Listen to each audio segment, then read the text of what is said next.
When World War II broke out, we had to adjust the activities of bringing mostly men into the armed services because they were actually underweight.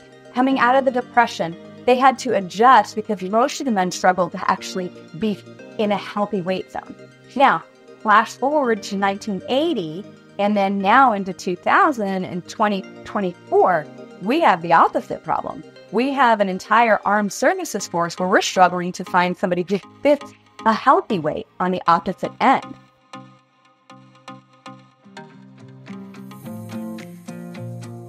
Hey there, are you over 40 and finding that a good night's sleep feels like a distant dream? Have no fear, I have cracked the code. I am offering a free ebook, A Woman's Guide to Kick-Ass Sleep, with insights tailored just for you. So, if you're ready to dive into the secrets of sound sleep after 40 and wake up refreshed, zip over to sleep.hormoneshelp.com and snag that ebook. Your dreamy sleep awaits. And you're considering Ozempic or the latest Zepbound, and you're really wondering why shedding those extra pounds are really difficult. Today, I'm going to unravel a little deeper dive into the neuroendocrine system and that really hard battle of the mystery between weight, willpower, wellness, and shedding that extra pound. So we're going to talk about these drugs and its peers in the scientific literature and this promise of hope, but maybe at what cost. So let me tell you a little bit about Sam. Sam came to me after struggling with weight, like lots of other women. She had started exercising, really started, dialing in her diet after she started experiencing weight gain that really started in her 40s and continued as she entered into her 50s. And despite what we would consider like an all-out effort, doing the right things, working out with a trainer, and eating a healthy, whole foods-based diet, she really couldn't see the scale budge. And she was dealing with fatigue on top of it. And really, honestly, her self-esteem was taking a hit because she really just didn't feel like herself anymore. So before I met Sam, she had tried various supplements, weight loss, and obviously every diet known to man, and finally visited the doctor, and several doctors actually. And she finally had a doctor that actually introduces her to Ozempic, also known as semaglutide. And I meet Sam a year later, and she is really struggling with the fact that this is a lifestyle drug and that in order for her to see the moderate amount of weight loss that she has experienced, she must stay on the drug, despite also having quite a few symptoms that still persist a year later.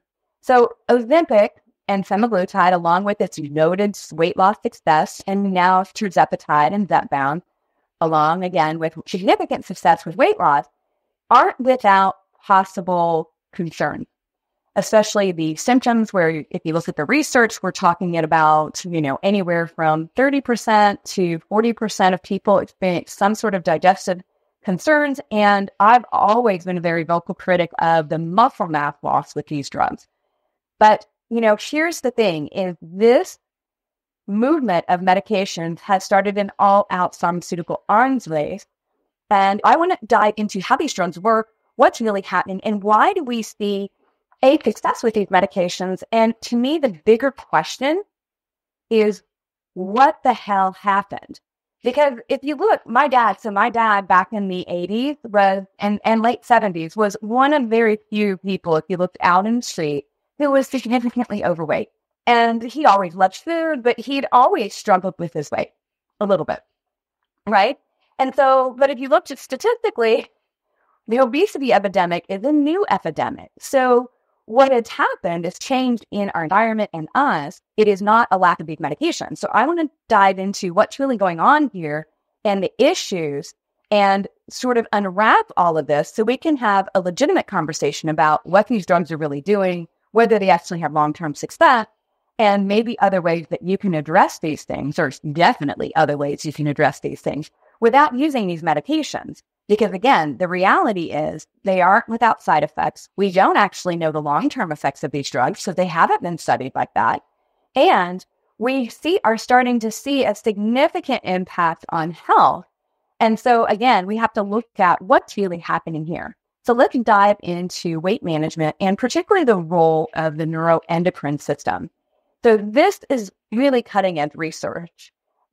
For a long time, the idea, and still, I would say in conventional medicine, the belief is that weight gain, weight loss resistance, and struggling with weight, regardless of time period of life, is seen in the conventional wisdom as slovenly, lazy, uncontrolled, cravings, not eating properly, that it's a willpower game. That is the perception of conventional medicine. The simple fact is, if you are overweight, if you are struggling because you are lazy and can't make good decisions and don't want to.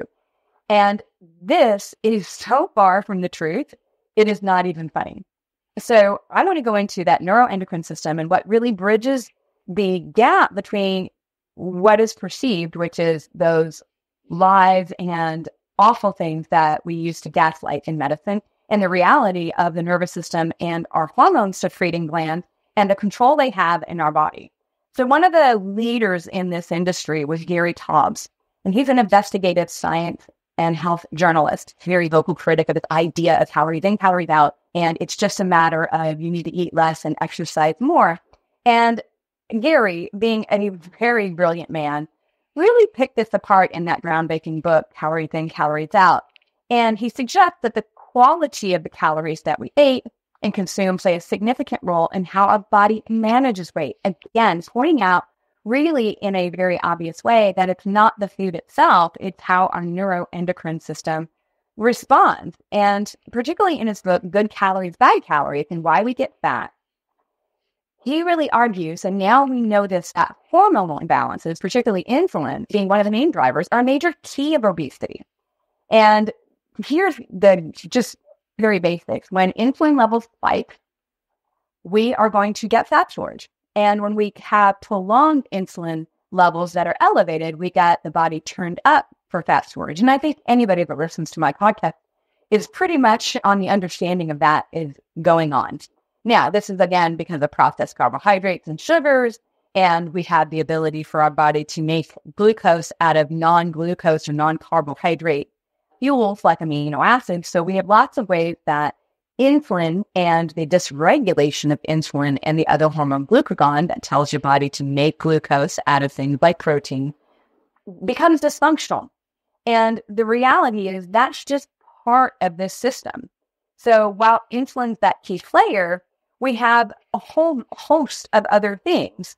So newer research now allows us to understand that our other hormones and brain signals also control weight gain and weight loss. For instance, leptin, a hormone that's produced by our fat cells that communicates directly to the hypothalamus, it actually regulates glucose hunger and metabolism. So if fat cells have more control over what you eat than your willpower and judgment.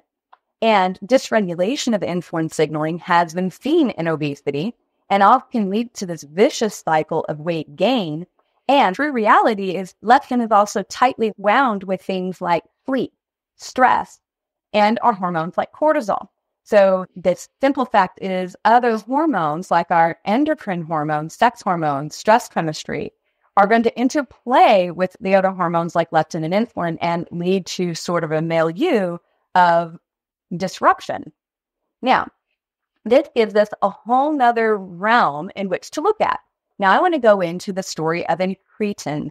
And if you've never heard that word before, again, it's called Incretin and their role in weight management.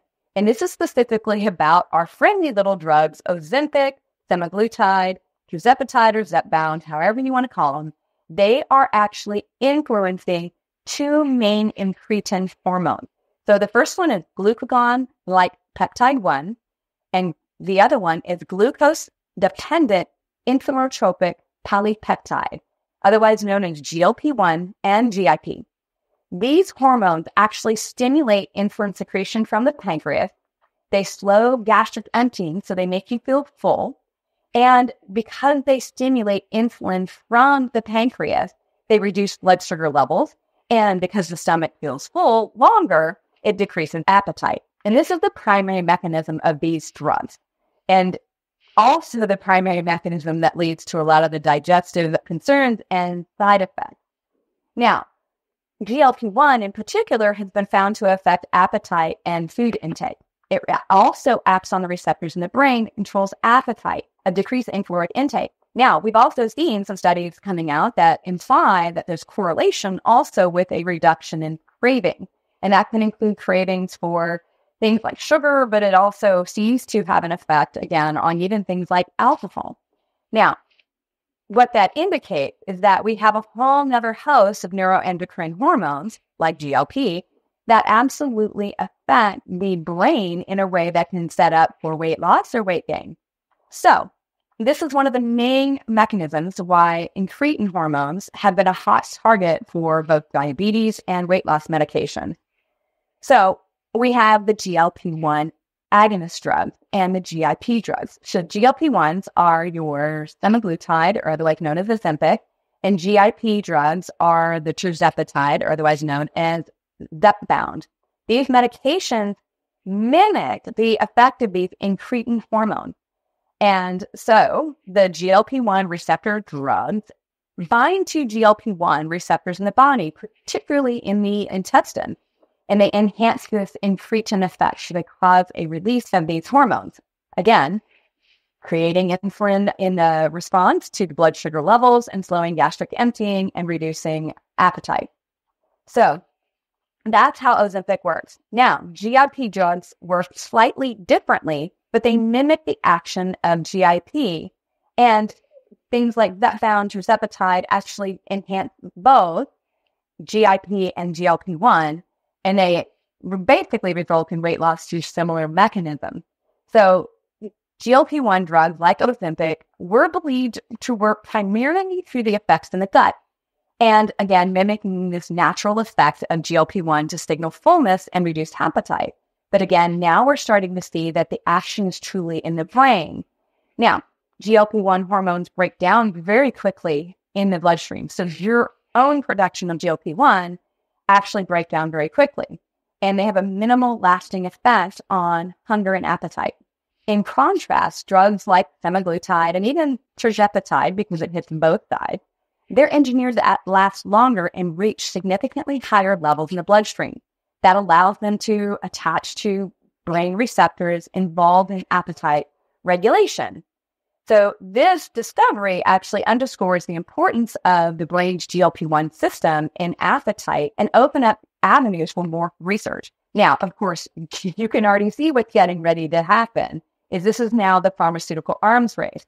Every pharmaceutical company on the planet is probably trying to figure out how to make drugs that affect the GLP-1 and GIP systems, especially something that could be given orally, because again, injections are expensive. Not everybody wants to inject themselves, and we all look at, obviously, producing a pill is easier and cheaper and much easier to distribute. So this is the future of obesity drugs. Now, if we look at this and we say, okay, this is how they're working. These drugs affect brain signaling directly and then have an effect on the gut by slowing gastric emptying. All of these methods, including GLP-1 drugs, including bariatric surgeries, eventually encounter a plateau where further weight loss often becomes really difficult, right? So whether you've had gastric sleeve or you take these drugs, you end up hitting a plateau.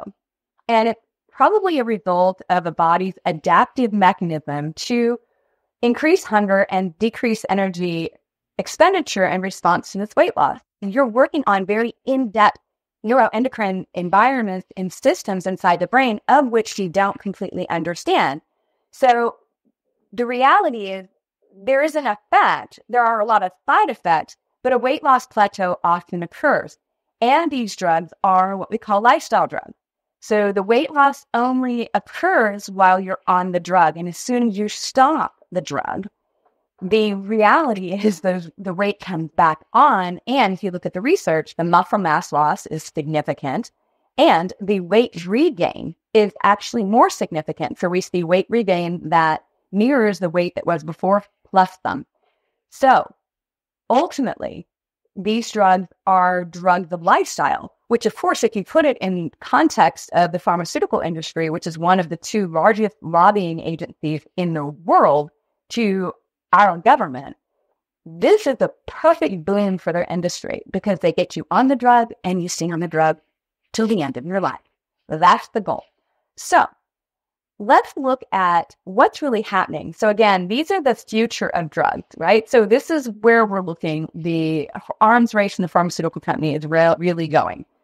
Now, these drugs tackle the two main challenges, obviously the obesity epidemic and obviously the diabetes epidemic, and their dual action has impact.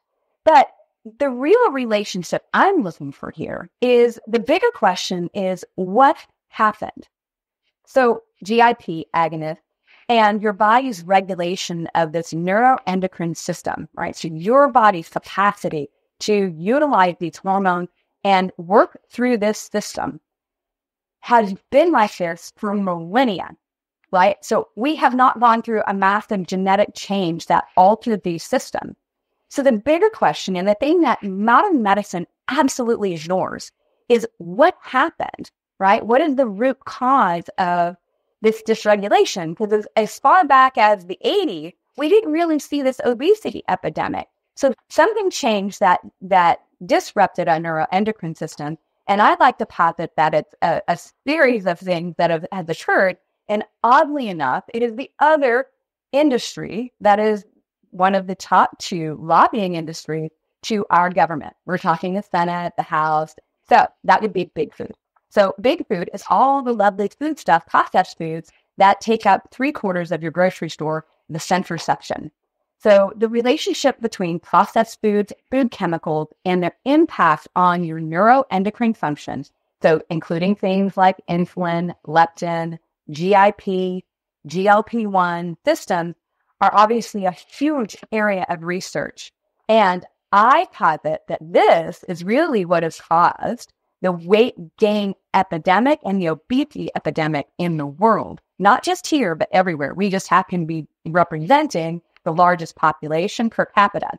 So what's really going on here? So processed foods, number one, contain a high level of refined sugar and unhealthy fats and food additives. And this is particularly true since the 80s.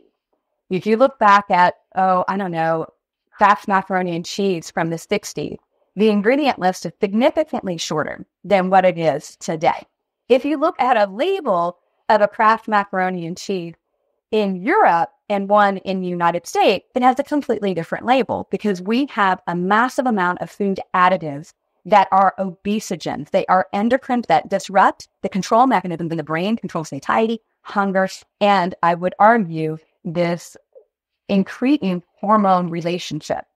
And so basically what happens is it leads to insulin resistance, dysregulation of appetite, and alterations of hormones like leptin and ghrelin that signals fullness and are crucial for energy balance and signaling. Now, again, I think there's an impact, and I think some of the studies, there are several studies looking at this. So GLP-1 and GIP are obviously part of that incretin system, which plays a role in glucose metabolism and insulin secretion to food intake.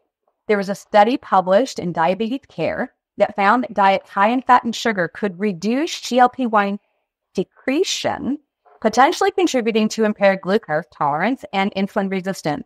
And this was done by Meyer and team in 2005. Another research article in the Journal of Nutrition discussed how the consumption of highly processed foods could lead to changes in GIP and GLP-1 responses. And this affected insulin secretion, possibly leading to obesity and type 2 diabetes. And this was back in 1996. So we have food that we are consuming every day in the United States that we're being told are healthy for us. If anything, you watch 2 hours of regular TV and you are bombarded with images and commercials of either the drug or the food that makes you need the drug. So some chemicals, particularly in processed foods, the endocrine disruptors, can interfere with the normal balance of endocrine system, right? Phthalates, bisphenol A, in food packaging can affect things like your estrogen. And I would posit that things like MSG, natural flavorings, texturized vegetable protein, autolyzed yeast extracts, and all these other things interfere with the incretin hormone pathways. And they really actually mimic or interfere with the entire hormone system. And then if you add to that you're a woman in perimenopause where your sex hormones are also being dysregulated, chances are your stress chemistry is rampant. you have a recipe for weight loss resistance that has nothing to do with your ability to control what you eat and to control how much you exercise. Because again, it's not a simple bank account of calories in, calories out. These hormones will supersede what your body is up to because they are getting a message from these endocrine disrupting chemicals that tells your body to store fat first. So there was a research that was conducted into endocrine reviews, highlights the potential of these chemicals to disrupt all the hormone signals that have to do with metabolism and appetite regulation. And this was by Heindel, and this was in 2015. So we have a long way to go to understand how our food stuff is doing this. But the truth is, we have to look at what changed. When World War II broke out, we had to adjust the activities of bringing mostly men into the armed services because they were actually underweight. Coming out of the Depression, they had to adjust because most of the men struggled to actually be in a healthy weight zone. Now, flash forward to 1980, and then now into 2000 and 2024, we have the opposite problem. We have an entire armed services force where we're struggling to find somebody who fits a healthy weight on the opposite end. So the true reality is we have endocrine disruption going on at all levels. So the food, the environmental chemicals, the ingredients that are found in our cosmetics and body care products, and the things that we use to make our house smell good and clean our floor and wash our dishes and clean our clothes. All of those things are leading to disruption, and they are all on top of each other. Now we've got compounding effects. So given this kind of complex human physiology and the diverse components of processed food, we obviously need a ton of research here. And really particularly about looking at these incretin hormones and metabolic health. There's one other area that I think deserves a huge bit of research here too. And I would say there's definitely organizations that are pushing the envelope here. Again, these drugs, the GLP-1s and the GIP drug, affect the intestinal activity and the gut. So what do we think also happened in the gut that may lead to dysregulation of these hormones? Flash forward to our biome.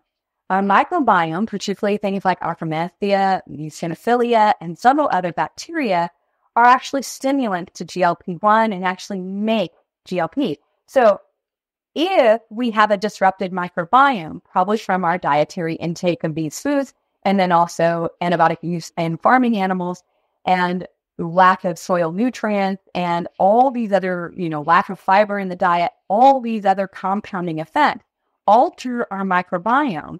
And then maybe that is a big reason why we have this incretin system that is no longer functioning.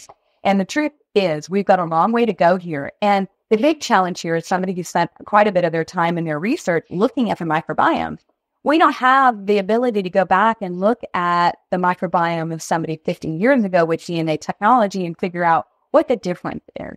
We don't have that because the technology is too new, but we can absolutely look forward to it. And in the studies that have looked at the microbiome comparison between Americans and Northern Europeans compared to Burkina Faso or areas that have been unaffected by Western diet, the microbiome of a westernized world is completely different from a microbiome that lives more like hunter-gatherers and agrarian societies before processed foods.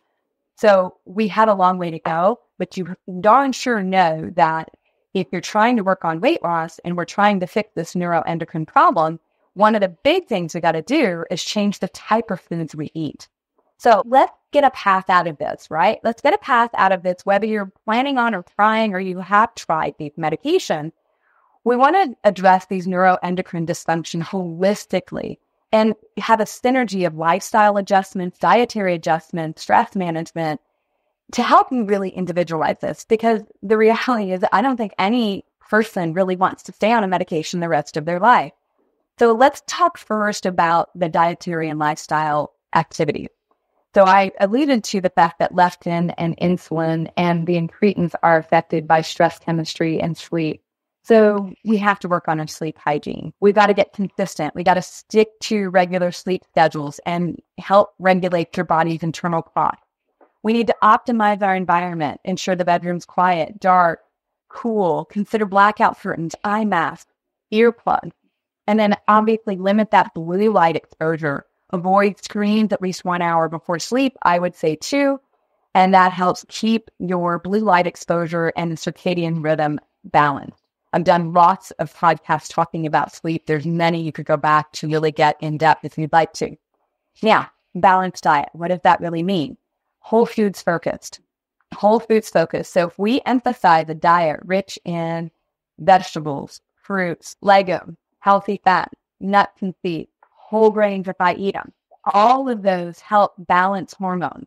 So if I stop eating a diet of the 3/4 of the middle of the grocery store, which is all the packaging and all the crap that you see in the store, and eat foods as they come from the planet, I'm going to be so much more healthy because I'm going to be removing a lot of those ingredients that may very well be messing with my endocrine system.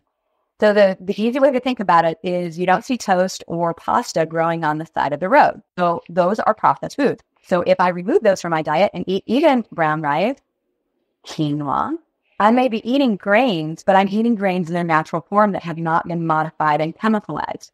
So a whole food diet and eating animal proteins, ideally that have been wild caught, eating their natural diet. So grass finished beef, grass raised beef, chickens that have had access to the actual outside that have had to eat bugs and thief and other things, fish that are doing their natural thing, not growing up in fish farms.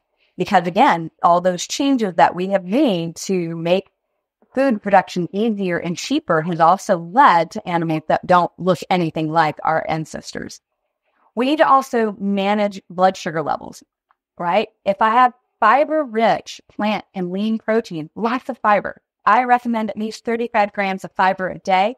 That helps in insulin response and the function of incretin hormones like GIP and GLP-1. It also feeds your good microbiome and may very well help grow some of those microbes that are no longer in the gut. Obviously, we need to include insulin sensitizing nutrients, things like magnesium, chromium, omega-3 can also help balance insulin sensitivity. They've been shown to do that. Things like leafy greens, nuts and seeds, and healthy wild-caught fatty fish help do all of that. And then regular exercise that combines a grouping of different types of exercises, from strength training to zone 2 cardio. Zone 2 cardio is heart rate up a little bit, but not past that fat burning zone, because that helps the muscles become more insulin sensitive, along with strength training. And then also using high intensity interval work to help the body shift back and forth between high intensity and low intensity to create better insulin sensitivity. And last but not least, looking at stress management techniques, mindfulness and meditation, time management. And I think one of the most important things is learning how to say no. Now, if we look at that and you're like, okay, I'm doing all that stuff, Betty, now I got to understand that.